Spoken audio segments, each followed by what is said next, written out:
Monsieur le Président de la République, la presse nationale et internationale brûle d'envie de vous rencontrer depuis plusieurs semaines.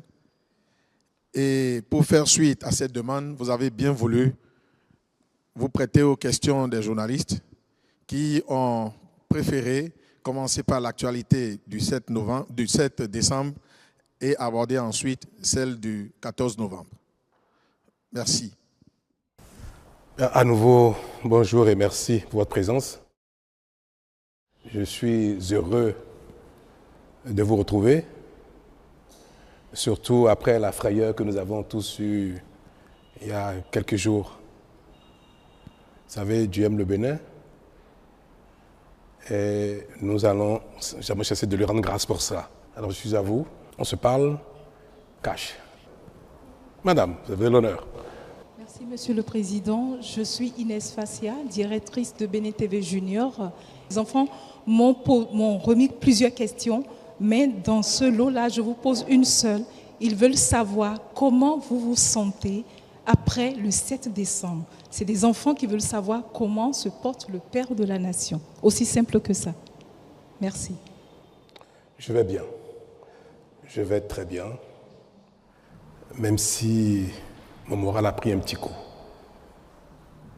Pas pour moi-même, mais pour le pays entier. Parce que cet incident, c'est comme ça que je le qualifie, parce que pour moi, ce n'est pas véritablement une tentative de coup d'État. Parce qu'il faut bien plus que ça pour soumettre un État entier. Je suis peiné, j'ai été très malheureux, je continue de l'être pour l'image que cela donne de notre pays. Et c'est cela qui, en fait, constitue ma véritable souffrance. Pour moi-même, je vais très bien physiquement, mais mon moral a pris un petit coup quand même. Pour cela. Vous savez, nous aimons tous le Bénin, malgré nos divergences, nos heurts, nos disputes. Je pense que la quasi-totalité des Béninois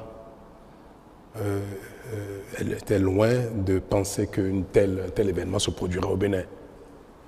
Ça nous ramène des dizaines d'années en arrière. Mais ça va, je veux espérer que tout le monde va bien également. Nous dites aux enfants que je vais très bien. Je leur dirai, avec votre permission, la deuxième question. Ils veulent savoir, à votre avis, qu'est-ce qui est important que les enfants et les jeunes du Bénin retiennent sur le Bénin aujourd'hui? À votre avis, qu'est-ce qui est important qu'ils doivent savoir du Bénin? Que le Bénin est un grand pays, une grande nation. Qu'ils soient fiers de leur pays, que même les plus grands pays du monde peuvent subir des épreuves.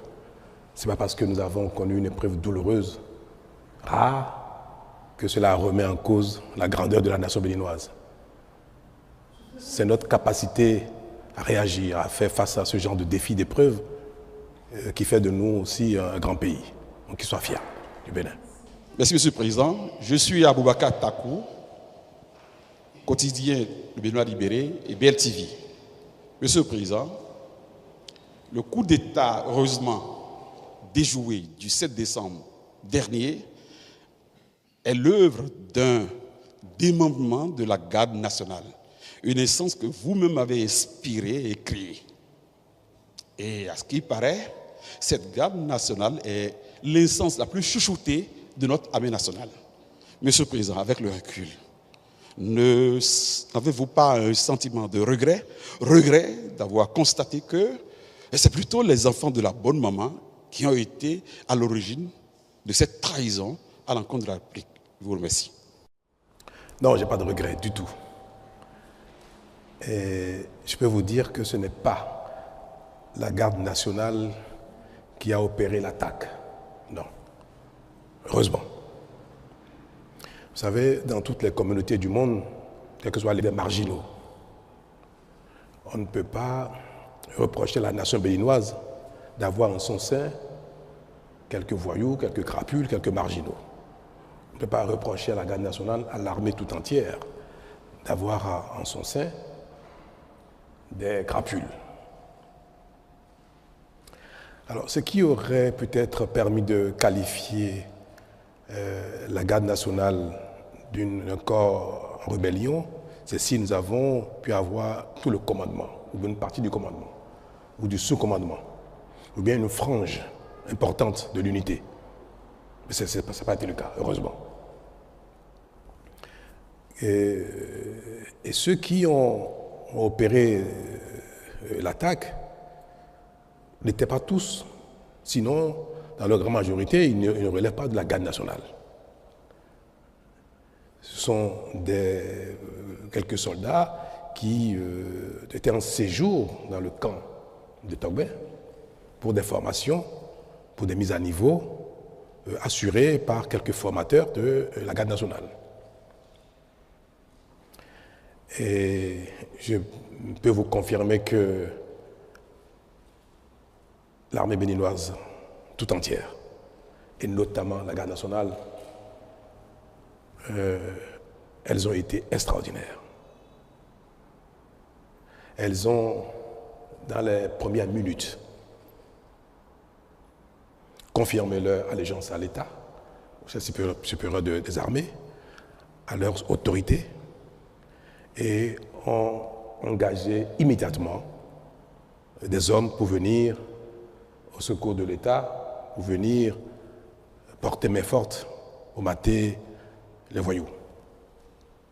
Nous avons reçu un détachement de la garde nationale elle-même qui est à Dessa, à Lada, et un détachement également de la caserne de Ouida. Toutes les autres casernes ont appelé le chef d'état-major général, ont appelé le commandant de la garde républicaine pour demander la conduite à tenir. Savoir s'il faut engager toutes les casernes vers Cotonou pour protéger les institutions, protéger le palais, la résidence du chef de l'État, ou bien si l'incident était maîtrisé. En tout cas, toutes les casernes, tout le haut commandement, tout le sous-commandement a réagi dans les minutes qui ont suivi l'attaque. Et moi, ça m'a fait découvrir encore une fois que notre pays a franchi un palier. Vous savez, moi je n'appelle pas ça à la limite un coup d'État ou une tentative de coup d'État, c'est une attaque. Parce qu'un coup d'État, se saisir du pouvoir d'État requiert, certes, qu'il y ait une attaque du genre, mais qu'il y ait la possibilité que les différents corps d'armes se rallient.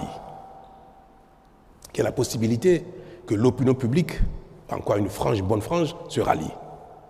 Que les institutions ou les principaux acteurs politiques se soumettent ou se rallient ou fassent allégeance. Mais nous n'avons observé rien de tout cela. Aucune caserne, aucun membre du haut commandement, du sous-commandement. Ils ont tous appelé, et je peux vous le dire, et je voudrais que vous en soyez fiers, ils ont tous appelé, et les voyous ont pris même l'outrecuidance d'appeler certains pour demander leur ralliement. Ils nous ont tout de suite informés de ces appels-là et ont exprimé leur attachement, leur loyauté à la République. Donc ce n'est pas la garde nationale, ce n'est même pas un démembrement de la garde nationale, ce n'est pas un commandement de la garde nationale, ni même un sous-commandement de la garde nationale. Je crois que nous devons garder notre fierté à l'égard de la garde nationale. Et le 1er août prochain, je serai parmi vous, dans le public ou une partie de la tribune, j'aurai le bonheur, le plaisir, l'honneur de me lever et de les applaudir. Parce qu'ils ont été extraordinaires. N'eût été ma volonté de limiter les dégâts quand ils ont fui de la télévision et se sont retranchés dans la caserne aurait été bombardée. Les renforts qui sont venus d'Alada, de la garde nationale, et de Ouida étaient en position de bombarder le camp de retraite, c'est-à-dire Togbe. Nous avons imaginé ce que ça aurait engendré comme dégâts humains, aussi bien dans la caserne que hors de la caserne. Parce qu'il y a eu beaucoup de jeunes soldats en formation qui n'étaient pas avec eux, mais qui ont embarqué.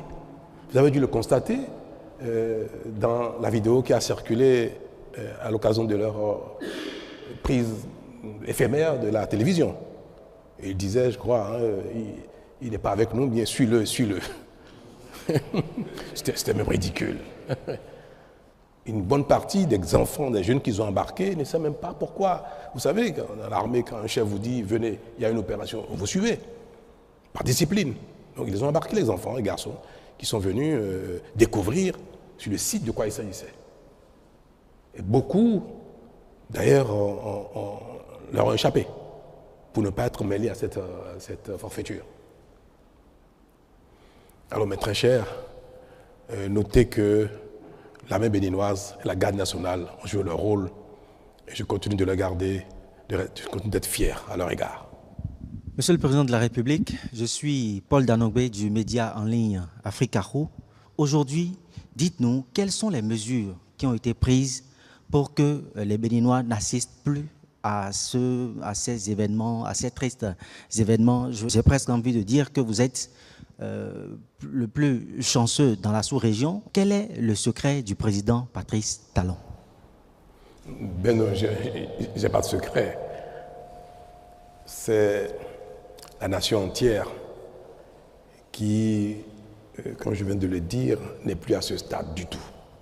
Le Bénin, j'aime bien le dire, c'est peut-être un peu prétentieux, mais le Bénin est déjà notre pays dans notre sous-région. Et certes, il y a eu des failles, c'est vrai. Je manquerais de sincérité si je ne vous l'avoue pas. Nous étions peut-être un peu dans un excès d'assurance et de constat de la paix, de la tranquillité d'un pays dans lequel tout le monde, malgré nos difficultés, nos peines, nos heurts, nos divergences, on pensait que le Bénin était loin d'être sujet à une telle chose. Vous savez, si on prend les grands pays dans lesquels ce genre de choses ne sont plus envisageables, les pays d'Europe, développés, les États-Unis, Canada et consorts, ce n'est pas une telle idée qui manquerait à certains de leurs ressortissants. Il y a bien des gens qui se saisissent d'armes de guerre pour aller braquer une banque, pour aller braquer une bijouterie. Mais il ne reviendrait à personne dans un pays d'aller braquer l'Élysée ou bien la Maison-Blanche. Je suis certain qu'il y a plein de gens qui, se levant le matin, ont peut-être envie de devenir président des États-Unis ou président de la France par la force. Ça, on ne peut pas dire qu'aucun Français, aucun Américain, aucun Canadien, aucun Allemand n'est capable d'avoir une telle idée folle. Tous les hommes ne sont pas identiques, quel que soit le temps, quelle que soit l'époque, quel que soit le lieu. Ce n'est pas pour dire toujours quelques marginaux. Autant, on peut prendre des armes pour aller braquer dans ces grands pays une banque, une bijouterie. Autant, même si l'envie existe, personne ne ferait des braquer, comme je viens de dire, l'Élysée ou bien la Maison-Blanche. Pourquoi? Parce que si quelqu'un le fait, il est certain, 100% certain, que cela ne va pas prospérer. Qu'aucun corps d'armes ne suivrait. Aucun commandement ne suivrait. Le peuple ne suivrait pas. Aucune institution ne suivrait. Donc il ne pourra jamais jouir du pouvoir. Jamais. Ça peut durer 1 heure, 2 minutes, 1 semaine, même 1 mois. Si c'est ceci d'armes très lourdes pour empêcher les autres corps de venir le saisir. Mais jamais celui qui penserait quelque chose du genre, qu'il ferait, ne jouirait du pouvoir. Dans certains pays qui ne sont pas à ce stade, si vous le faites, vous avez peut-être une chance sur 10, sur 20, sur 1000 d'en jouir. Il peut y avoir une partie de l'armée qui peut se rallier. Une partie de l'opinion peut se rallier. Des acteurs politiques peuvent se rallier. Alors quand la communauté, une nation est encore à cette étape-là, ce genre d'événement peut arriver. Mais une communauté, une nation dans laquelle tout ce que je viens de citer, les institutions, l'armée, consorts, jamais ne se rallient à une telle aventure, dans cette communauté, il n'y aura jamais de coup d'État militaire ou par la force. Jamais. Alors, il faut souhaiter que notre pays qui vient de démontrer qu'il est un grand pays reste sur ce palier et que notre évolution, notre émancipation, notre compréhension du monde, de la vie, des règles et consorts n'amène plus jamais aucune frange de notre société significative. Que ce soit le peuple, que ce soit les institutions, que ce soit les armées, que personne ne puisse jamais adhérer, ou faire allégeance ou approuver une telle chose. Et c'est pour ça que ceux qui ont eu le courage ou l'outrecuidance, ou je ne sais pas comment je vais l'appeler, de se réjouir de ça, comme je viens de dire, les marginaux ne manquent pas, nulle part au monde. Il y en a aussi au Bénin. Il y en a même parmi la classe politique. Parmi vous, il y en a. Ceux qui se sont réjouis de cela, ils sont condamnables. On ne peut pas applaudir publiquement un crime. On ne peut pas se réjouir publiquement d'un crime.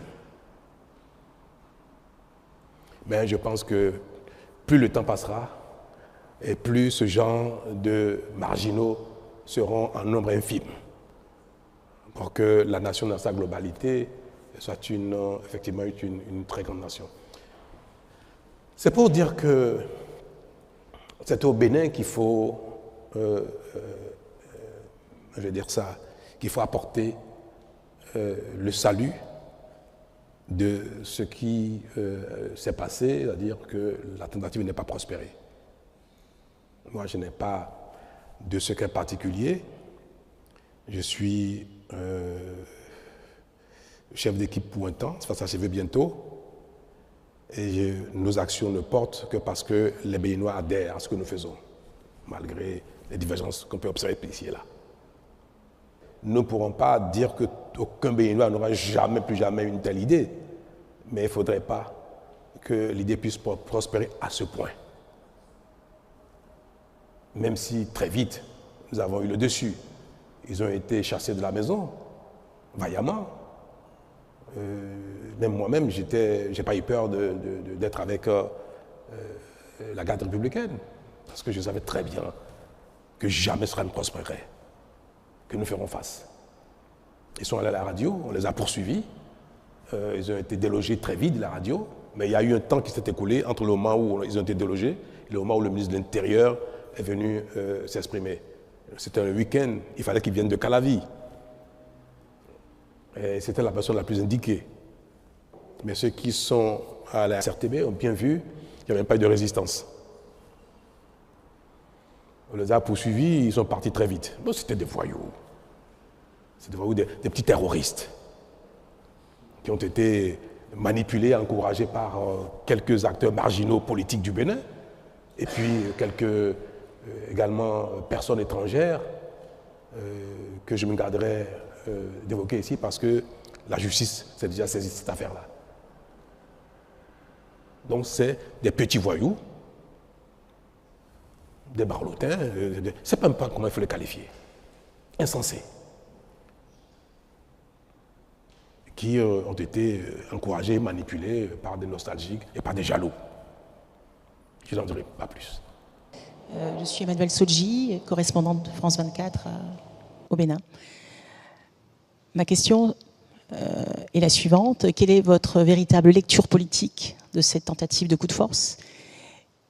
Et puis, deuxième partie, est-ce que vous craignez que cette nouvelle tentative se produise, sachant que les principaux responsables sont encore en fuite? Merci. Ma lecture politique de ce qui s'est passé, je n'en ai aucune. Je fais une lecture sociologique de ce qui s'est passé et non politique. Pour moi, cela n'a pas été engendré par une crise politique. Cela ne pouvait pas déboucher sur une remise en cause de notre orientation politique. Non. Donc je ne tire aucune conséquence politique de cela. Le Bénin lui-même est garant de notre sécurité, de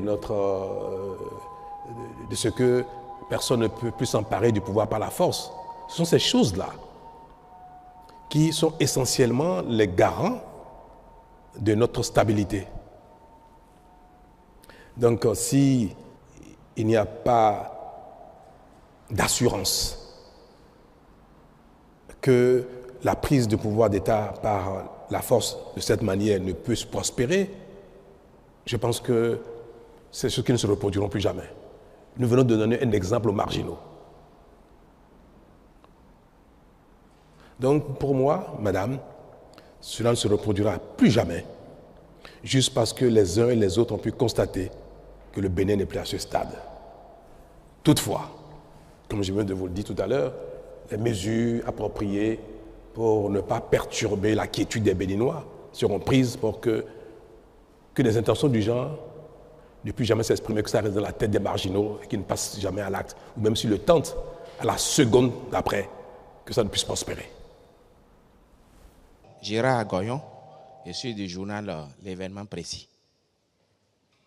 Le Parlement de la CEDEAO a pris une résolution condamnant l'attaque et faisant des recommandations tendant à engager un dialogue. Comment vous avez accueilli cela, M. le Président? Très bien, la CEDEAO est dans son rôle, c'est appréciable qu'un genre d'attaque soit condamné.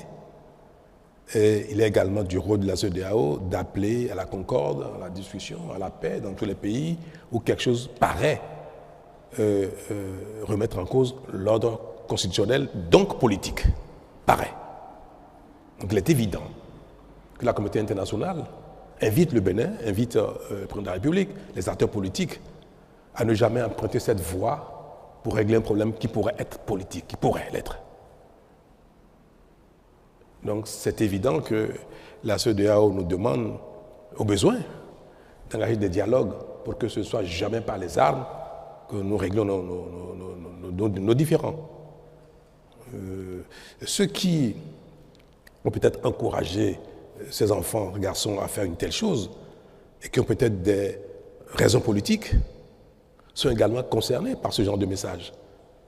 Vous avez beau avoir des divergences avec le pouvoir en place, l'État ou les autorités en charge, à l'instant, vous ne pouvez pas faire, encourager, inciter les gens à aller s'attaquer à l'État. Donc c'est un message d'ordre général que je prends avec honneur et humilité. Merci. Bonjour, Monsieur le Président. Je suis Joël Tchogwe de Peace FM. Alors, ma question, c'est de savoir, est-ce que vous pensez que les dysfonctionnements ou les défis de gouvernance peuvent faire le lit à des intentions malveillantes, de tentatives de putsch? Et ensuite, quelle est la mission de l'armée étrangère qui a été sollicitée pour venir en renfort à l'armée béninoise? Merci. Aucune œuvre humaine n'est parfaite. Hein? Donc, ce que vous qualifiez peut-être de dysfonctionnement de l'action publique, c'est vous qui le dites. Moi, je ne sais pas si le mot est approprié. Il n'y a rien, aucune action, nulle part au monde, soit capable de faire l'unanimité. Aucune action humaine. Même le Créateur ne fait pas l'unanimité. À plus de raison, les hommes et l'action humaine. Donc, ce qui a pu, dans le courant de l'action publique, pendant le mandat ou les mandats qui se sont écoulés, à ne pas plaire à certains, aux uns aux autres, ont pu porter même parfois préjudice, à tort ou à raison, à certains, peuvent être de nature à ce qu'il soit souhaité que le président, le chef d'équipe décède. Pourquoi pas? On peut dire, oh là là, si une mort emporte celui-là, mes peines seraient finies. C'est pareil, hein, vous savez, quelqu'un qui pense que la rigueur de l'État, la rigueur des institutions est imprimée par le chef et qui lutte de manière implacable contre la corruption. Et si quelqu'un vide la corruption, il peut souhaiter que tout cela s'arrête par la disparition du chef. C'est humain, c'est humain. Donc pour moi, ce qui a pu se passer, même si des acteurs politiques que je qualifie de marginaux ont pu encourager les enfants, les garçons à le faire, je ne considère pas que cela est lié à une dérive de l'action publique, de l'État, dérive de l'autorité en charge de notre destin commun pendant les temps actuels, que cela soit lié à un dysfonctionnement. Je ne sais pas ce qui serait ce dysfonctionnement-là, donc je ne fais pas cette lecture, comme je viens de le dire. Alors, pour ce qui est de l'intervention de l'armée de l'air du Nigeria, c'est un peu vers midi qu'après avoir analysé la situation, en discussion avec les responsables militaires, le patron de la garde républicaine, le chef d'état-major général qui était en France, qui a dirigé les opérations de loin et qui s'apprêtait à prendre le vol et venir à Cotonou. C'est après avoir échangé avec eux que nous avons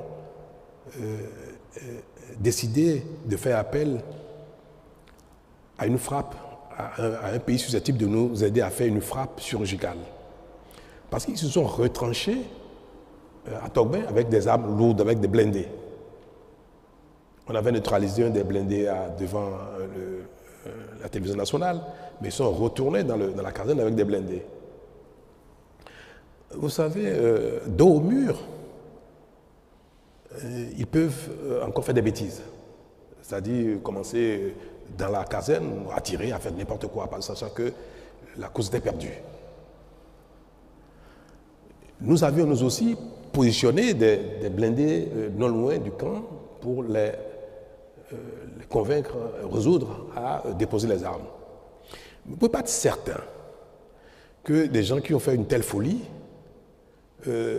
soient quelques minutes après capables de raison, dire bon, laisse tomber. Donc il se pourrait qu'il y ait des échanges qui feraient beaucoup de dégâts dans le quartier de Togbe. La base est au cœur de Togbe.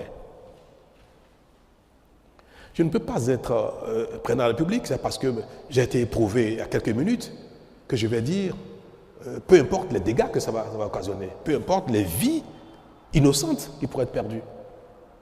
Nous avons dit, il ne faut surtout pas que les affrontements entre l'armée loyaliste, l'armée tout court et ses voyous engendrent encore des pertes en vie humaine. On avait déjà perdu 2 personnes. À cette heure-là, je savais déjà que l'épouse du général Bada était déjà décédée. Je le savais déjà. Je savais déjà qu'on vient de perdre un des soldats de la garde républicaine. Je venais de voir un deuxième qui a reçu une balle qui a brisé complètement le bras. Donc pour moi, nous étions en train de perdre déjà 3 personnes.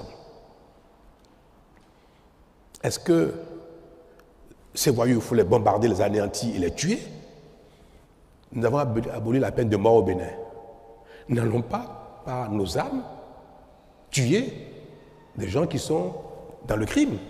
Il faut les arrêter, les condamner, mais pas les tuer. Il ne faut pas non plus tuer d'autres soldats qu'on savait très bien dans le camp, mais non partisans de cette affaire-là. Quand je viens de vous dire, suivez-les, ils ne sont pas avec nous. On savait déjà qu'il y avait plein de gens dans le camp qui n'étaient pas avec eux. Des gens dans le camp nous appelaient. On a eu des appels de soldats dans le camp qui disaient, mais non, on n'est pas concernés, ce qui se passe, c'est pas bien, et comme ça, qui n'étaient pas avec eux. Il faut préserver ces vies-là.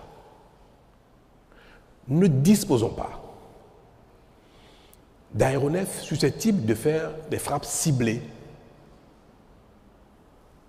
pour détruire 1 ou 2 de ces blindés, parce que c'est leur seule arme, c'était ça. Ce sont des armes puissantes,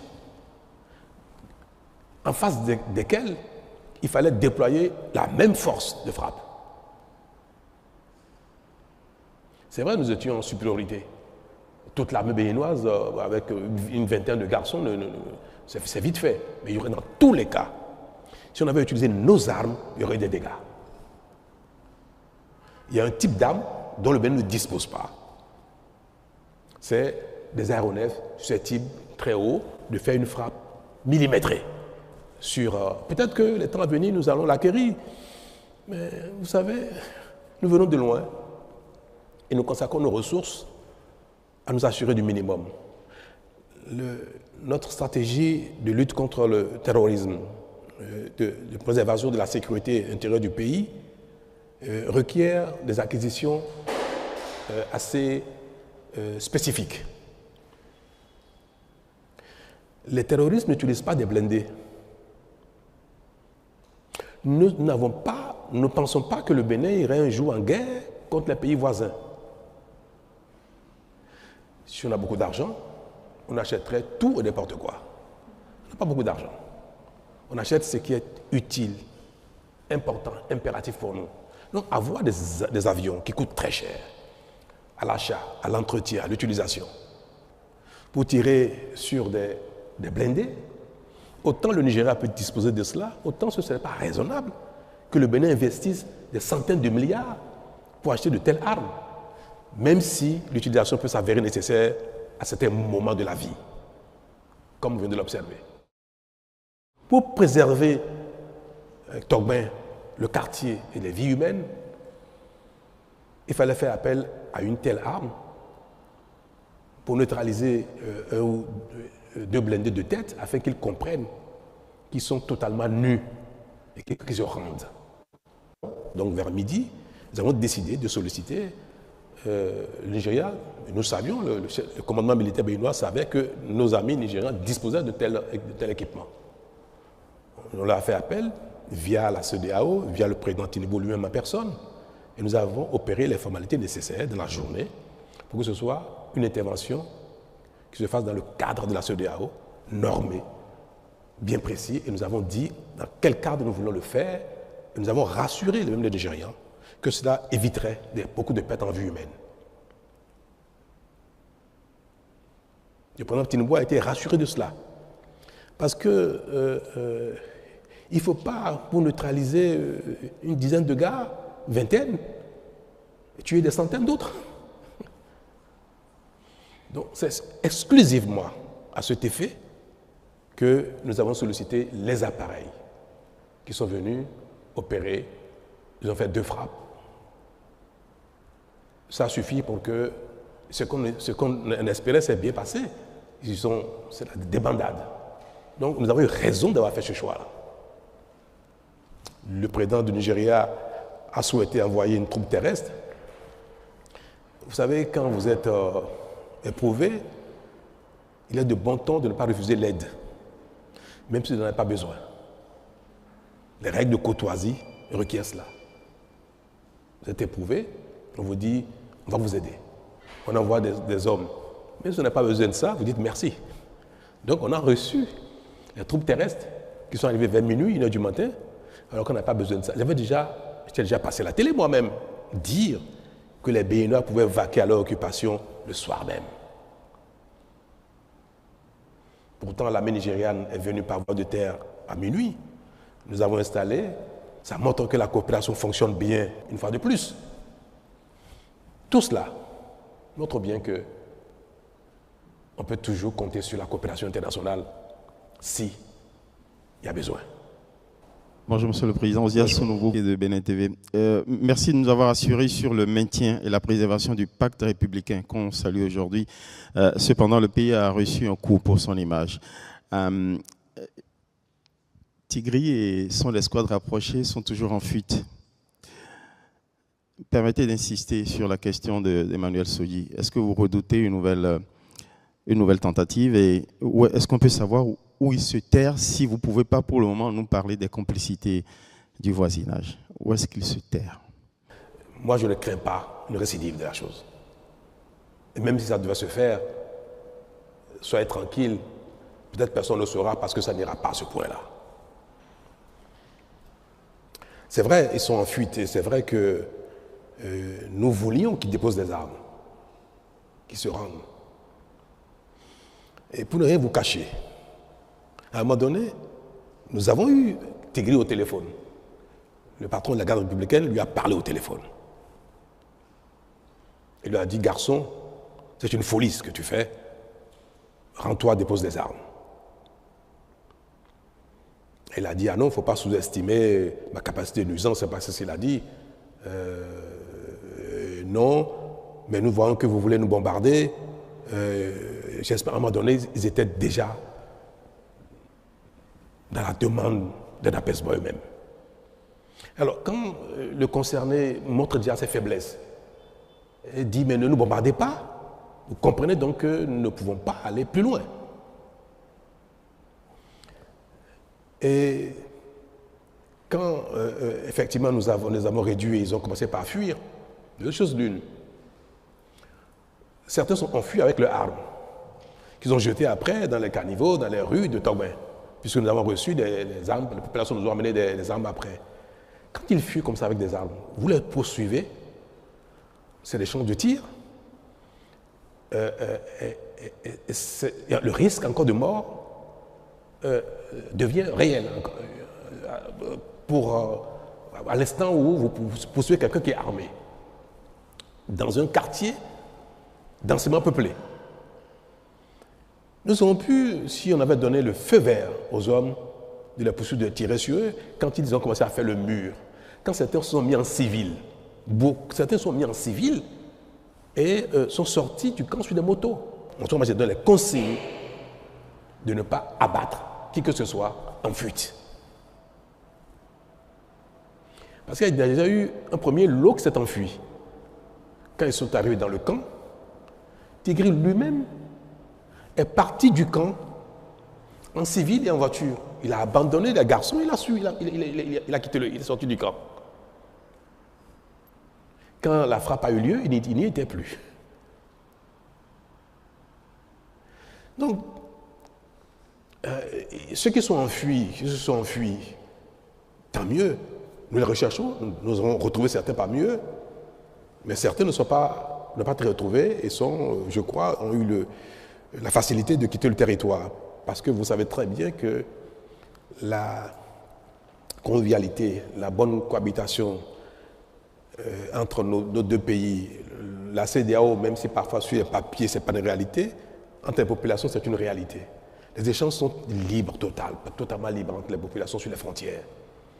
Et il n'y a pas que les points de passage officiels qui permettent d'aller du Bénin au Nigeria, au Niger, au Burkina ou au Togo. Donc ils ont pu passer les frontières. Et nous avons lancé les mandats d'arrêt contre eux. Nous avons sollicité les pays concernés pour coopérer et nous les livrer. Je vais espérer qu'ils vont coopérer, qu'ils vont nous livrer ces voyous-là. Parce qu'il faut qu'ils en répondent. Mais je compte de vous dire, c'était moins de mal que ce soit enfui que les poursuivants. Nous fassions beaucoup de victimes dans Togben. Rachida Ousso de BIP Radio. Si vous me permettez, j'aimerais aborder le deuxième thème de cette conférence. J'aimerais évoquer la trêve politique. Est-ce que vous pouvez nous expliquer comment ça va marcher et est-ce que ça ne pose pas problème dans un pays démocratique? Merci. J'ai donc promulgué hier la loi portant révision de la Constitution. Et c'est vrai que dans les nouvelles dispositions, il y a, je vais le dire ça abusivement, l'instauration d'une trêve. Mais en fait, ce n'est pas nouveau, madame. Dans le dispositif politique électoral du Bénin, ça tout le monde le sait, la campagne électorale en vue du changement des équipes politiques, que ce soit exécutif parlementaire ou aux exécutifs locaux, la campagne électorale, dans les tests qui organisent les élections aujourd'hui, la campagne ne peut s'ouvrir que, je crois, c'est 2 semaines avant le scrutin. C'est ça, les textes existants. Donc, théoriquement, dans les règles, dans les tests qui organisent la compétition politique, on n'est en campagne électorale que 2 semaines avant les élections, avant les scrutins. Et si vous lisez les nouvelles dispositions de la Constitution, c'est tout ce qui a été dit. On dit que la critique par les acteurs politiques est permise, elle est autorisée, elle est même normale, elle est souhaitée. C'est dans la Constitution. Il faut que les acteurs politiques, notamment ceux qui ne sont pas en charge, puissent commenter, critiquer l'action de ceux qui sont en charge pour qu'il y ait amélioration, pour qu'il y ait des propositions alternatives, pour qu'il y ait des solutions. Parce qu'on ne peut pas dire que ceux qui sont en charge d'une fonction politique ont la science infuse et qu'à eux seuls, ils détiennent la vérité. Donc, le principe même de la critique de l'action publique est consacré dans la Constitution, dans la nouvelle disposition et de manière permanente. Il faut ne pas vous laisser entraîner par l'image des mots. Je dirais plutôt l'image, même pas leur contenu. Parce que le mot trêve paraît très fort. Mais dans son contenu, la trêve ne concerne pas la critique de l'action publique. Mais nous savons très bien que personne ne respecte les 2 semaines de campagne que prescrivent nos lois. Et c'est pour ça que nous avons voulu mettre le doigt là-dessus, utiliser un mot fort pour interpeller les consciences, pour dire qu'on ne peut pas être en campagne toute l'année, tout un mandat durant. Un président qui est élu un jour J pour 5 ans, pour 7 ans bientôt, pour peut-être 10 ans, peut-être on ne sait jamais, ou peut-être pour 2 ans ou 3 ans. Nous sommes dans un modèle d'élection générale. Quand un système un régime est mis en place qui concerne l'ensemble des diverses fonctions politiques, parlementaires, exécutives ou locales, il ne faut pas qu'aussitôt après les élections, la campagne redémarre pour les élections qui auront lieu 5 ans après. Et c'est ça qui a été redit de manière plus forte dans la disposition qui prescrit qu'on ne peut pas faire campagne tout le temps. Et nous avons même élargi la période de campagne. On permet même que la campagne ait lieu, au lieu de 15 jours avant les élections, ait lieu même 1 an avant les élections. On allait plus loin que ce qui existait. Au Bénin, désormais, si un scrutin d'élection a lieu 1er janvier 2027, à partir du 1er janvier 2026, on peut commencer la campagne. Mais pas avant. Et c'est cette période où on ne permet pas aux acteurs politiques d'être en campagne que nous appelons trêve. Il n'y avait pas un mot pour le désigner précédemment. Nous avons utilisé le mot pour que ce mot soit utilisé avec sa force, pour que les uns et les autres sachent et s'engagent à ne pas être en campagne tout le temps. C'est tout. C'est ce que veut dire la trêve.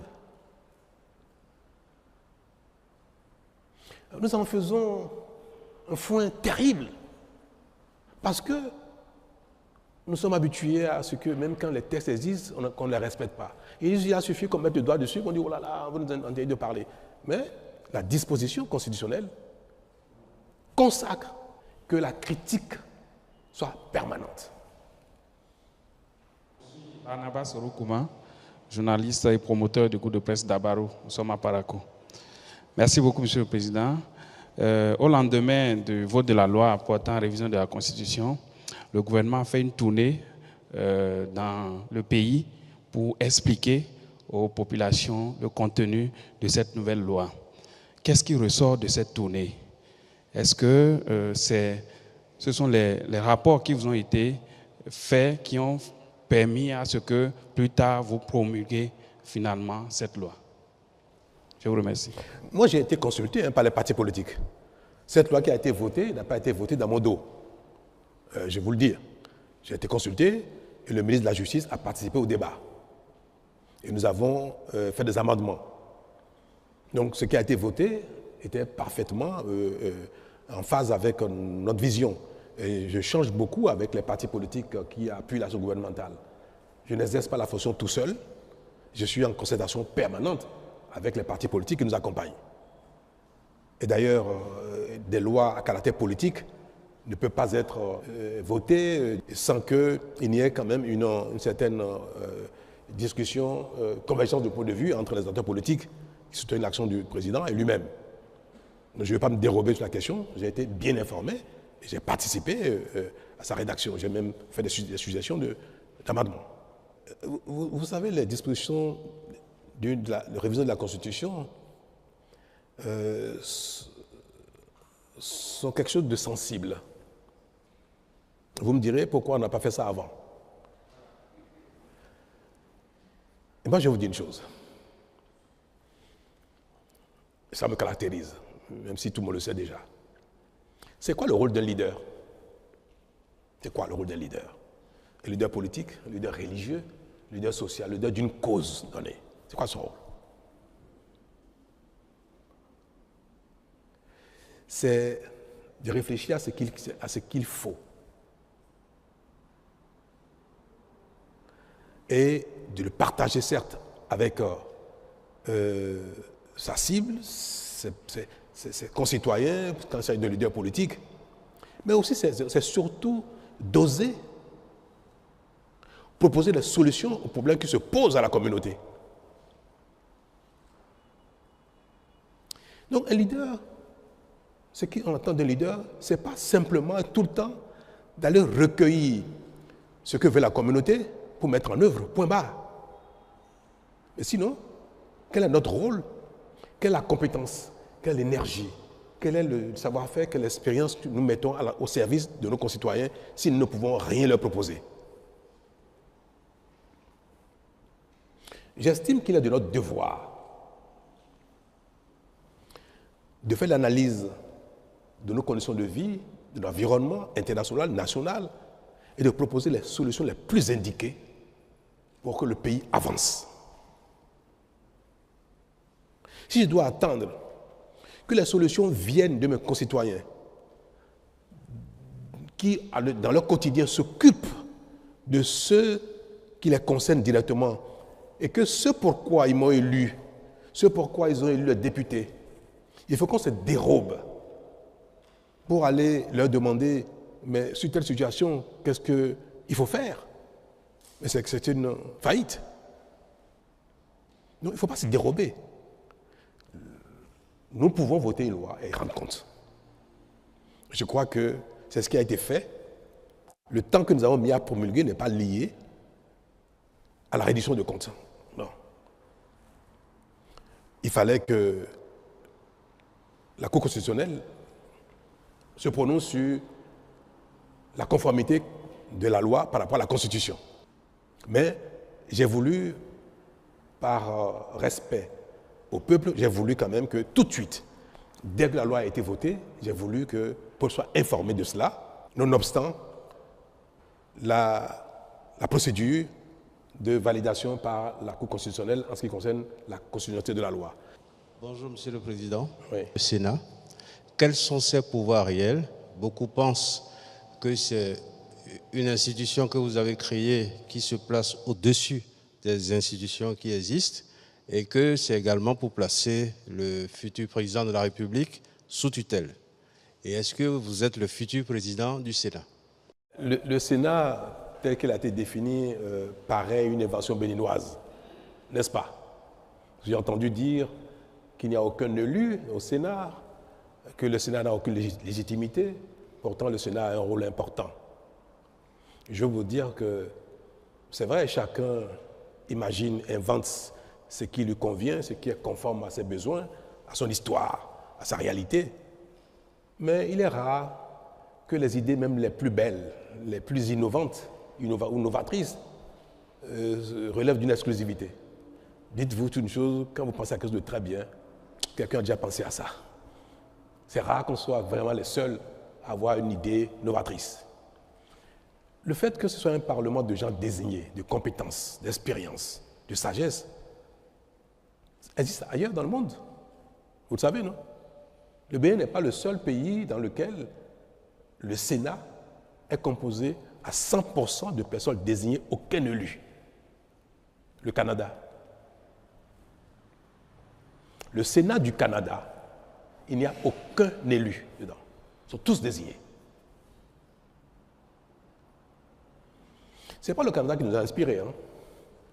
C'est vrai que la connaissance du monde peut parfois nous amener à faire nos analyses de manière circonstanciée.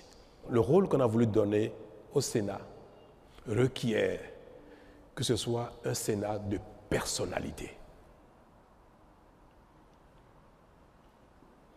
Pour jouer ce rôle tampon, pour jouer ce rôle d'apaisement, pour jouer ce rôle de régulateur de la vie politique. Au Bénin, il n'y a aucune institution qui régule, qui apaise, qui tempère les ardeurs politiques. Ça n'existe pas. Et pourtant, c'est notre plus grand problème. Ce sont les heurts politiques qui créent des histoires. Ce sont les différences politiques qui même empêchent l'action politique efficace. Il n'est pas inutile qu'il y ait dans la République un conseil de sages. Nous l'avons appelé Sénat parce qu'il a quand même un petit rôle législatif. Et le thème consacré pour les institutions qui partagent avec l'Assemblée le pouvoir législatif, ce thème standard, c'est le Sénat. S'il n'y avait pas le moindre rôle législatif dans les attributions du Sénat, on aurait peut-être appelé le Conseil des sages. Mais tel qu'on l'a défini, le Sénat a également un autre rôle législatif parce qu'il y avait un vide dans le dispositif béninois, dans la Constitution en ce qui concerne les divergences entre le Parlement et le gouvernement. Vous savez, au Bénin, le président de la République, le gouvernement, peut également initier des lois qu'on appelle projets de loi. Le Parlement initie proposition de loi. Dans tous les cas, que ce soit projet venant du gouvernement, venant du président de la République, ou proposition venant des députés, c'est le Parlement béninois seul au Bénin qui vote la loi. Une fois que la loi est votée, si le président de la République n'est pas d'accord avec certaines dispositions qu'il estime non pertinentes pour l'action publique, pour la gouvernance du pays, pour l'efficacité de l'action publique, le président de la République peut demander une deuxième lecture. Et il dit, à l'occasion, il demande que telle disposition soit modifiée dans tel ou tel sens. Il peut suggérer même d'introduire de nouvelles dispositions dans la loi qui a été votée. Et le Parlement se réunit une seconde fois et une dernière fois sur la loi en question pour prendre en compte, pour analyser, pour examiner les demandes du président de la République. Le Parlement est autonome, souverain.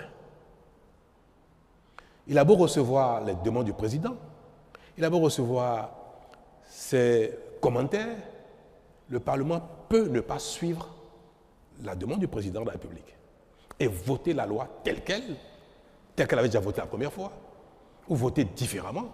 En tout cas, peut ne pas donner suite à la demande du président de la République. C'est la réalité législative au Bénin. Mais nous sommes dans un régime présidentiel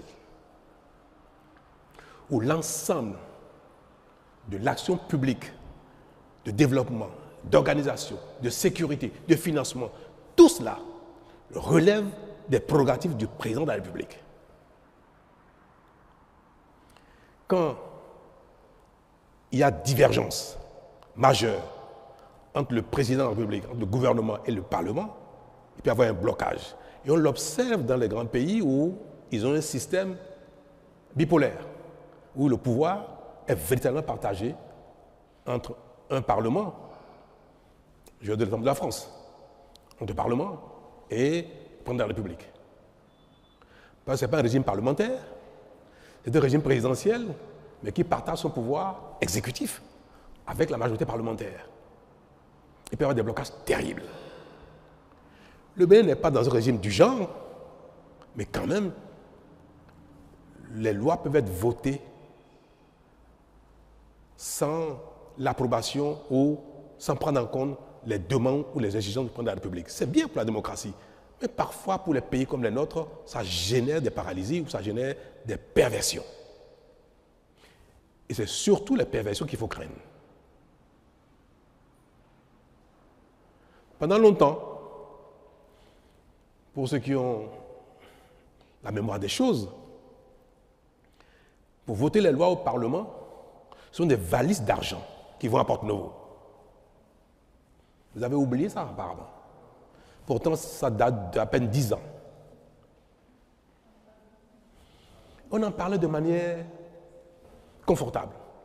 C'est devenu quelque chose de courant. Ça ne gênait plus personne. les lois, toutes les lois pratiquement, en tout cas les lois majeures, notamment si c'est une proposition de loi venant du gouvernement, il faut payer avant que le Parlement ne vote. C'est une proposition de loi dans laquelle le président ou le gouvernement a un intérêt particulier sur une disposition particulière. Elle a beau être pertinente, s'il ne paye pas, ce ne sera pas voté. Les valises d'argent circulaient entre Cotonou et Porto-Novo. Tout le monde le savait, ça. Et ça nous convenait bien. Nous étions tombés dans une perversion qui est devenue quelque chose de sport national, comme la plupart de nos travers. Hein. Mais j'ai été très vite confronté aussi à cette demande-là. J'ai dit, avec moi, pas question. C'est fini ça. Moi, je suis venu pour réformer. Et c'était l'une des raisons pour lesquelles j'avais dit, je ferai un seul mandat de réforme et ça me suffira parce que j'ai considéré qu'il fallait combattre nos tares, nos perversions, nos vulnérabilités et que cela allait améliorer la population publique. La bonne gouvernance, allait instaurer la bonne gouvernance. Et j'ai combattu, j'ai refusé. Mais ce n'est pas n'importe qui résiste à ça. Mais j'ai entrepris, moi, honorablement, de parler avec la classe politique entière, tous les partis existants, y compris les FCBE d'alors, en proposant un pacte, en proposant qu'on travaille ensemble. Une partie a accepté, d'autres ont reçu le dictat de leur chef. Non. Mais j'ai réussi à recomposer une majorité au Parlement pour accompagner l'action publique, mon action. Je ne peux pas, parce que moi je suis chanceux, parce que je suis parfois un peu kamikaze, je ne peux pas voir des imperfections, des choses graves qui génèrent des travers et en partant dire, bon, tant pis, moi je m'en suis sorti, le reste on verra bien. C'est mon pays. C'est le pays de mes enfants, mes petits-enfants, de vos enfants, de nous tous, de mes concitoyens, les gens de mon village, les gens du village voisin, les gens du village lointain. Bref, c'est le pays de mes concitoyens. Et si Dieu me donne une longue vie, je serai béni encore peut-être pendant quelques années et je vais subir la gouvernance de mon pays. Donc, je ne peux pas voir quelque chose mérite d'être corrigé, quelque chose est une faiblesse, une tare, une perversion, et laisser ça ainsi. C'est pour ça qu'on a suggéré qu'il y ait un organe qui soit capable d'arbitrer entre le président de la République et le Parlement en cas de blocage, au cas où une loi serait votée par le Parlement. Le président de la République demande une deuxième lecture. Le Parlement ne tient pas compte de la demande du président. Donc, il y a deux positions. Et cela peut être une loi importante. C'est vrai que les lois de finances, la Constitution a prévu les voies et moyens pour contourner les blocages. Mais il y a plein d'autres lois qui sont d'importance pour la République et qui parfois font l'objet donc de blocages entre le Parlement et le gouvernement. Nous avons dit qu'il peut y avoir un conseil de sages, de sachants, les gens qui ont été au Parlement, qui ont été dans la fonction, qui ont été à la Cour constitutionnelle, sont des personnalités diverses qui peuvent examiner la demande du président, la loi votée par le Parlement et dire le Parlement a raison, le président de la République a tort, ou bien le président de la République a raison, c'est le Parlement qui a tort. Un tel organe peut permettre, si le président de la République a des observations, des demandes qui vont dans le bon sens, qui sont d'intérêt général, un tel organe peut permettre que cette loi soit votée, soit promulguée selon les demandes pertinentes du président, afin que ce ne soit pas des considérations politiques, mesquines, qui empêchent la mise en œuvre de quelque chose qui est bon pour le pays. Nous considérons que, ne regardez pas le Sénat l'entame, imaginez le Sénat dans 10, 15, 20 ans. Un organe du genre qui rassemble autant de personnalités qui ont été dans ces genres de fonctions, forcément à quelque chose de plus que le gouvernement lui-même, que quelque chose de plus que le Parlement lui-même en matière d'appréciation de l'intérêt général. Un tel Sénat peut être un bon arbitre, parce qu'il se pourrait aussi que le président de la République veuille faire quelque chose qui ne soit pas de l'intérêt général, ou bien qui soit purement relatif à un calcul politicien, politique. Voilà l'une des raisons pour lesquelles nous avons dit que le Sénat peut avoir un petit rôle législatif. Le Sénat ne peut pas reformuler la loi. Il peut simplement dire telle position paraît plus conforme aux intérêts de la nation que telle position donc donne raison à l'une position. Et quand le Sénat arbitre, la disposition ou la loi ou les dispositions de la loi qui ont reçu l'arbitrage du Sénat s'imposent. Et en ce moment, le président est tenu de la promulguer, ou sinon, la Cour constitutionnelle proclame la loi exécutoire. Voilà un aspect qui relève de ce que je sais de la fonction que j'ai exécutée pendant bientôt 10 ans. Le Sénat également peut demander parfois une deuxième lecture. Le Parlement a voté une loi et le Sénat estime qu'il y a telle disposition qui sont peut-être pas suffisamment pertinentes ou qui ne vont pas dans le bon sens. Le Sénat peut conseiller, en fait, peut demander au Parlement, je vous suggère d'examiner telle chose. Vous revotez la loi. Si le Parlement vote la loi à nouveau, sans tenir compte des observations du Sénat, le Sénat ne peut rien faire. Le Sénat s'incline parce que le Sénat n'a pas véritablement le pouvoir législatif direct. Il peut arbitrer, il peut conseiller, mais il ne peut pas voter une loi. Donc, si l'Assemblée nationale n'est pas favorable aux observations du Sénat, l'Assemblée vote en son âme et conscience, souverainement.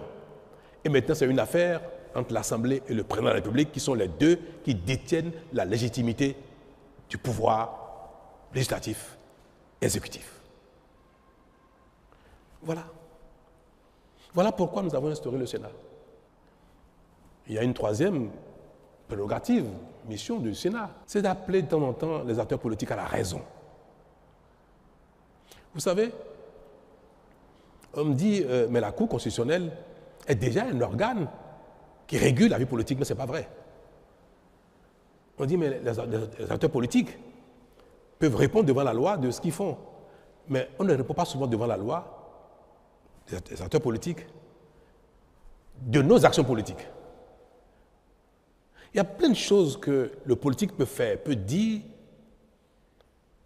qui ne soient pas condamnables au pénal, mais qui peut porter préjudice grave à la nation entière. Tout à l'heure, je vais vous donner 2 exemples. Donc, la Cour constitutionnelle ne statue que sur la conformité des textes, des lois, des règlements par rapport à la Constitution. La Cour constitutionnelle ne statue pas sur le caractère politique, le caractère pertinent des actes, des lois et autres. Jamais. Or, l'action politique qui induit l'action publique conditionne notre vie. Vous me direz, comme le peuple a voté pour le Parlement, voté pour le président de la République, peu importe ce qu'il faut. Mais est-ce que c'est mauvais d'instruire un organe pour des fois dire aux gens, appeler les gens à la retenue, rappeler les gens à l'ordre, conseiller les gens? Un exemple. On interdit les filets qu'on appelle, pour la pêche, la pêche, il y a un filet, un équipement de pêche qu'on appelle Merokpo-Konou. C'est-à-dire, vous faites la pêche avec ça, vous ramassez tout. Les menus frétins, y compris même les alevins. Tout, vous ramassez tout. Et quand on utilise ces genres d'équipements, on appauvrit le plan d'eau, le cours d'eau. Et la pêche finit par, la recherche halieutique finit par mourir complètement. Donc, l'État régule et empêche les équipements qui ne sont pas conformes à l'intérêt général. Un homme politique, conseiller communal, député, ministre, non, parce qu'en général, les règles en un moment sont fixées par le gouvernement et un ministre fait ça, il va être démis tout de suite. Mais vous prenez un acteur politique, chef de parti politique, conseiller communal ou député, qui dit à ses parents, dans sa localité, n'écoutez pas, ne faites pas attention à cette règle, à cet arrêté du ministre des Histoires, continuez de pêcher avec votre filet, mais ne poconou. C'est un acteur politique, ce n'est pas un citoyen ordinaire. Donc c'est une personnalité du pays. C'est une personnalité qui est écoutée, qui aspire à gouverner, ou soit qui a déjà gouverné, donc qui exerce une certaine influence sur la population. Et il appelle les populations à ne pas tenir compte de ça. Un maire prend un arrêté pour interdire le prélèvement du sable, de gravillon dans une carrière, en disant que cette carrière a atteint un niveau où continuer déstabilise l'environnement. Et il dit interdiction de prélever, de continuer à exploiter cette carrière. Un homme politique arrive et dit, il dit n'importe quoi lui, continuez. Alors, qu'est-ce qui va se passer? Si la personne continue, elle va répondre devant la loi après. C'est elle qui va payer, qui va être sanctionnée par la loi. Si le pêcheur continue d'utiliser son équipement de pêche et qu'il est confondu de cela, c'est lui qui va être pénalisé. Et parfois, il va y avoir une rébellion sur l'eau. La police fluviale va sur l'eau pour contrôler les filets et les populations pour se soulever contre la police fluviale. Coups, blessures, désordre et même parfois perte en vie humaine. Le véritable auteur, c'est qui? C'est l'homme politique. Mais aller devant la justice, en pénal, correctionnel, c'est un délit. Il appelle des gens à ne pas respecter la loi. Vous êtes magistrat. On vous présente un acteur politique qui a appelé les populations à ne pas respecter la loi, contester la loi. Et il va dire, non, moi j'ai seulement critiqué la loi. Mais il conteste la loi, il soulève les gens contre la loi. Vous ne pourrez pas le condamner pénalement. Vous avez du mal. En plus, un acteur politique. Voilà les limites. Je ne suis pas juriste, autrement je ne suis pas magistrat et consort, mais je vis au quotidien ce genre de choses, je suis face à ce genre de situation. Où un homme politique va dire ça, et il va être devant la loi, mais ce n'est pas lui qui a fait la bêtise. Ce n'est pas lui qui a péché avec un filet. Lui, il a simplement dit aux populations, mais j'estime que le test de loi, le règlement ou l'arrêté qu'on sort était excessif ou bien n'est pas pertinent et qu'on sort, je n'ai dit que ça. Mais ça, ce n'est pas condamnable. C'est ni un délit, ni un crime. Il faut que les juges aillent très loin pour aller trouver la culpabilité pénale d'un tel comportement politique. Et ça fait des dégâts énormes dans nos communautés. Il y a des choses qu'un citoyen lambda peut dire. Tant qu'il n'a pas un frein, il n'a pas commis un délit, il peut continuer de le dire. Parce qu'on n'arrête pas les gens, on ne poursuit pas les gens juste parce qu'ils disent cette loi-là, moi je ne vais pas la respecter. Un citoyen le dit ça, on ne le fera rien du tout. Il conteste la loi alors qu'il n'a pas le droit. On n'a pas le droit de contester les tests, les règlements, les lois de la République. On peut les critiquer, on ne peut pas les contester. Pour les contester, il faut aller devant les juridictions qui ont la compétence de recevoir les contestations et de statuer pour dire « Ah, le citoyen a raison, telle loi, tel règlement, tel décret n'est pas conforme à l'ensemble du dispositif positif légal de notre pays. » Mais en dehors de la contestation devant la juridiction, théoriquement, personne n'a le droit de contester l'autorité de la loi, des règlements, dès lors qu'ils sont en vigueur. Donc, que les citoyens, même si on ne doit pas le faire, qu'ils contestent l'autorité de la loi et des règlements, on ne peut pas mettre les gens en prison pour ça. Mais qu'un acteur politique, une personnalité politique, qui a de l'influence, qui aspire à gouverner, qui a même déjà gouverné, fasse de telles choses, Ce n'est pas pénalement qu'il faut régler ça, il faut régler ça politiquement, il faut l'appeler à la raison. Il faut qu'il y ait parfois, un observatoire pour dire tel ou tel, ce que vous faites pour un politique, pour un chef de parti, pour un ministre, pour un député, pour un conseiller communal, ce n'est pas bien parce que vous remettez en cause l'ordre global. Le Sénat a aussi ce rôle-là, de pouvoir interpeller les acteurs politiques sur des choses qui sont contraires à l'intérêt général, qui sont contraires à la sécurité, qui sont contraires à la paix. Quand un homme politique dit « Moi, je vais appeler les miens, ils vont venir si vous allez vous affronter sur le terrain ». D'un homme politique, ce n'est pas bien. Mais est-ce que vous allez le poursuivre en pénal pour ça? Parce qu'il a dit « Je vais appeler les miens, vous allez venir s'affronter ». Non. Ce n'est pas tout qui est pénal. Il faut éviter aussi d'amener les acteurs politiques systématiquement devant la loi parce que ça crée trop de problèmes. Ce qui n'est pas convenable politiquement. Il faut qu'il y ait un organe pour leur dire ce n'est pas bien ce que vous faites. Ne faites plus ça, ne dites plus ça. Et si là, les personnes refusent, récidivent, vont jusqu'à demander qu'il y ait un coup d'État, vont jusqu'à demander à ce qu'il y ait la guerre civile, vont jusqu'à demander que les populations s'affrontent. Là, on peut dire, non, non, là, vous exagérez. On peut prononcer même une sanction politique contre ces personnes-là. C'est tout. Nous mettons en place dans notre pays des dispositions qui accompagnent notre dynamique de développement, la compétition politique, l'activité politique, comme dans tous les autres domaines où, quand on est dans un métier, il y a des codes de déontologie, il y a des lois, des règlements qui les organisent, qui sanctionnent. Il n'y a qu'en politique où aucun test, aucun règlement, aucune institution n'appelle à recadrer l'activité politique, l'action politique ou les propos politiques. Ça n'existe pas au Bénin. C'est le seul métier. On peut faire ce qu'on veut et il n'y a personne qui peut vous rappeler à l'ordre. Si vous êtes médecin, infirmier, artisan, policier, je ne sais pas quoi, médias et consorts, votre activité est réglementée. L'activité politique, non. Vous pouvez faire ce que vous voulez. Vous pouvez appeler les gens à se tuer. À la limite, on ne vous dira rien.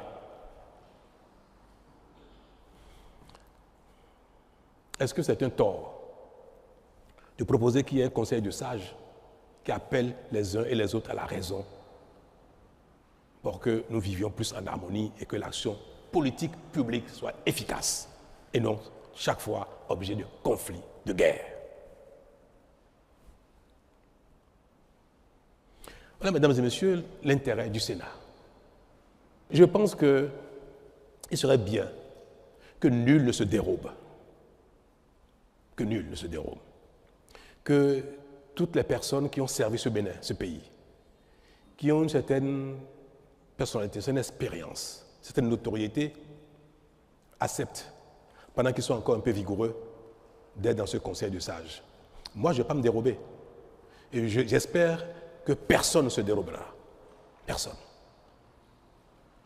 Ce n'est pas très contraignant d'être dans ce conseil, dans ce Sénat, pour donner son opinion, pour apprécier ce que font les uns les autres, pour conseiller et pour apaiser, pour servir de tampon. Non. Donc, je pense, et je vais l'espérer, que toutes les personnes visées vont accepter de siéger au Sénat, y compris moi-même. Monsieur le Président, je suis Éric Guédénon de Canal 3 Télévision. Alors, la loi que vous avez promulguée, il y a la question des mandats. Oui, c'est vrai qu'on ne doute plus de votre volonté de faire jouer le Bénin dans la Cour des grandes nations. Cependant, aucun grand pays démocratique majeur n'a instauré 7 ans. Pourquoi le Bénin a fait l'option de 7 ans? Le Bénin aspire à être dans la catégorie des grands pays. Les grands pays font 5 ans et le Bénin fait 7 ans. C'est comme si nous on recule, on se met dans la catégorie des pays qui... Non, je vais vous dire pourquoi. J'ai eu en 2016 à proposer à mes concitoyens qu'on instaure un mandat un peu plus long que 5 ans. mais un mandat unique. Parce que j'ai dit que 5 ans, c'était trop court pour agir efficacement et pour avoir un résultat. C'est trop court. Mais j'ai dit que la quête d'un second mandat pervertit l'action courante. Parce qu'on a les yeux rivés sur le second mandat et on est un peu même populiste. C'est pour ça que j'ai proposé les 2 choses. Rallonger le mandat pour avoir un temps plus long pour l'efficacité de l'action publique, mais un seul mandat pour ne pas être conditionné par le besoin de renouvellement.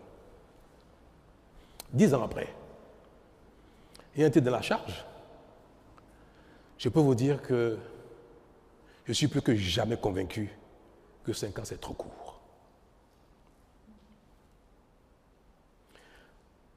Surtout, si ce n'est pas un mandat unique. C'est un paradoxe, hein, ça paraît. Surtout si ce n'est pas un mandat unique, 5 ans est trop court. Parce que celui qui est élu pour un premier mandat, s'il est un homme politique, il voudrait forcément un second mandat. La vocation politique ne s'exprime pas seulement pour exercer la charge de la fonction une seule fois. Et vous le savez tout très bien, la plupart des acteurs politiques qui postulent pour être président de la République, ils voudraient bien faire le nombre de mandats qu'il faut, 2, 3 ou 4 si possible. Donc le fait de vouloir un second mandat requiert que le premier ait un bilan. Si vous faites un premier mandat qui n'a pas de bilan, vous ne pouvez pas solliciter de vos concitoyens de vous reconduire dans la charge. Mais comment on fait pour avoir un bilan visible au bout de 5 ans? On ne fait que des choses visibles en apparence, mais qui manquent souvent de profondeur, de qualité. Une telle situation pousse les gouvernants, le président de la République, les régimes, dans la précipitation. Et tout ce qui est fait est bâclé. Sans études, sans compte expertise, sans donner le temps qu'il faut aux entreprises pour exercer, quand c'est des travaux, que c'est une réforme, tout ce qui relève de l'action publique est fait de la précipitation. Parce qu'on veut, au bout de 2 ou 3 ans, avoir un résultat visible.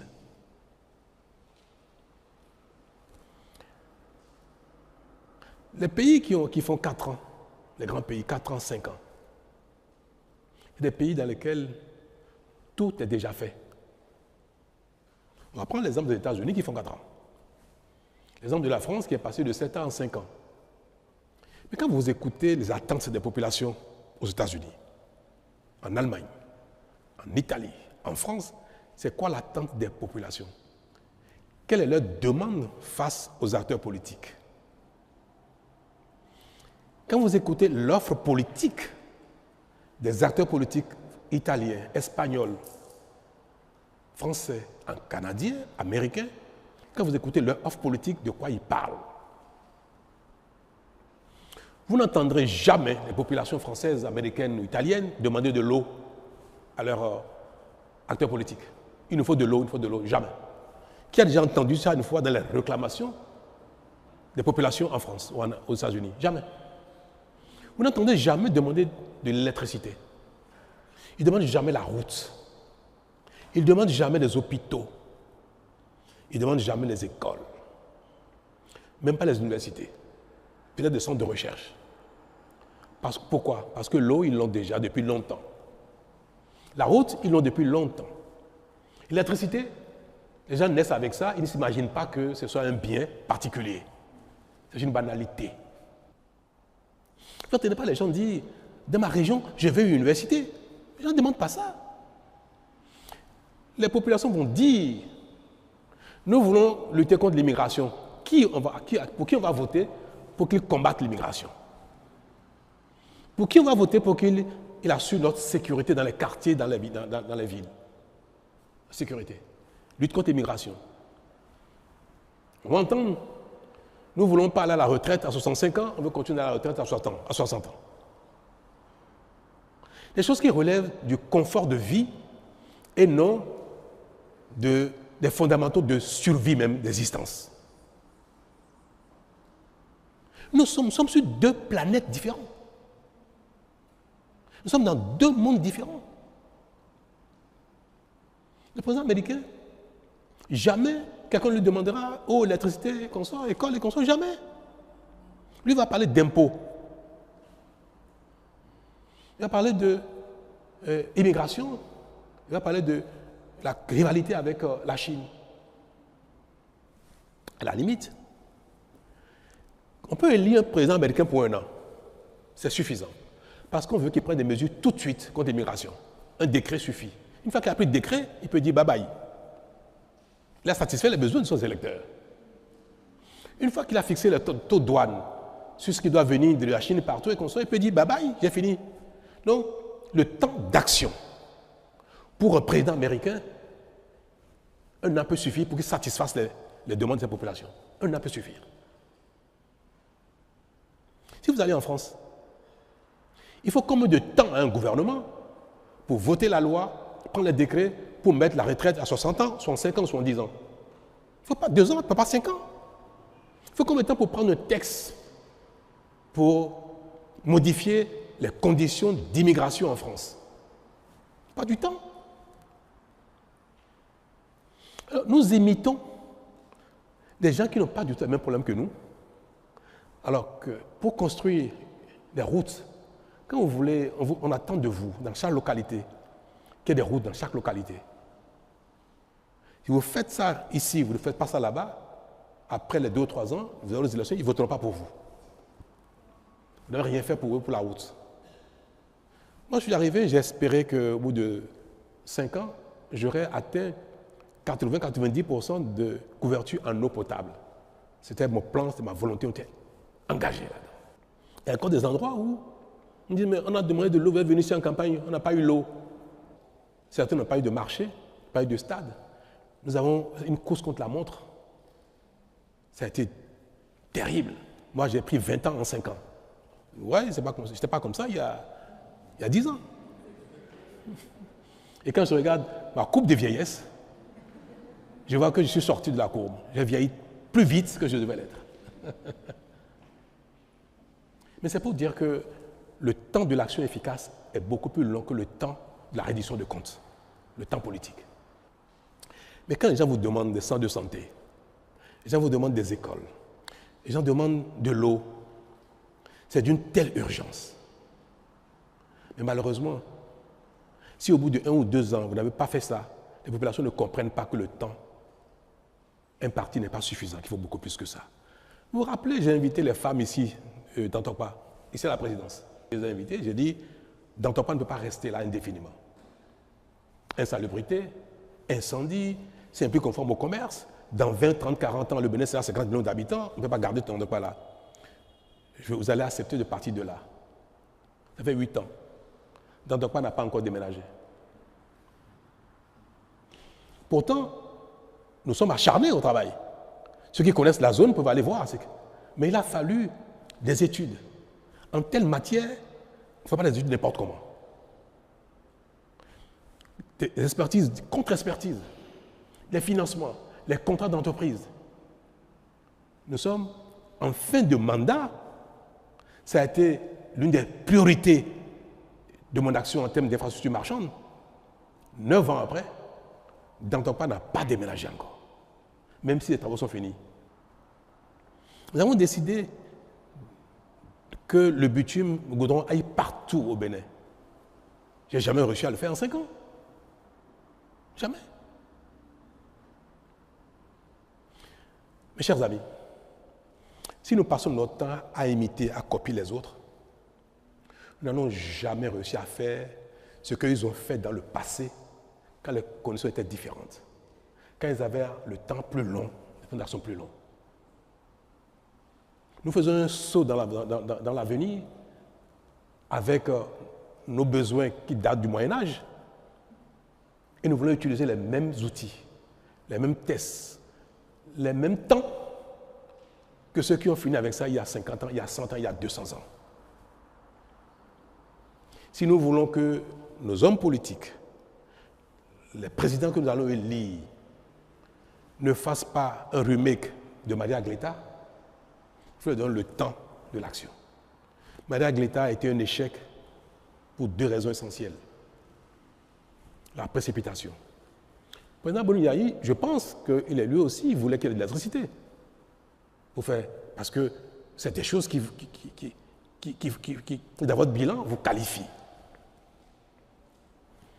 Tellement ils étaient pressés qu'ils sont adressés à des gens incompétents. Ils n'ont pas le temps d'apprécier la compétence de ceux qui leur ont fait des études. Ils n'ont pas eu le temps de demander des contre-expertises pour voir si c'est pertinent, sur les choix technologiques qui ont été proposés. Les vendeurs d'illusions, il y en a partout dans le monde. Vous êtes pressés, on va vous vendre n'importe quoi. On a donné un temps de réalisation qui était trop court. Même si la corruption a été un élément. Mais je pense que l'élément fondamental d'un tel échec, c'est le défaut d'études pertinentes, le défaut du temps nécessaire pour une bonne expertise et le défaut du temps nécessaire pour la construction d'une unité fonctionnelle qui marche et qui est capable de traverser le temps. Et des erreurs comme ça, on en a commis partout. Vous avez vu les vidéos sur l'Assemblée nationale, Porte Nouveau, qu'on ne peut pas habiter parce que c'est trop dangereux, qui a été démoli maintenant. Les études ont été défaillantes. Qu'elle a été construite sur la base d'une étude qui avait beaucoup de faiblesses. Il y a des choses qui requièrent 1 an, 2 ans d'études.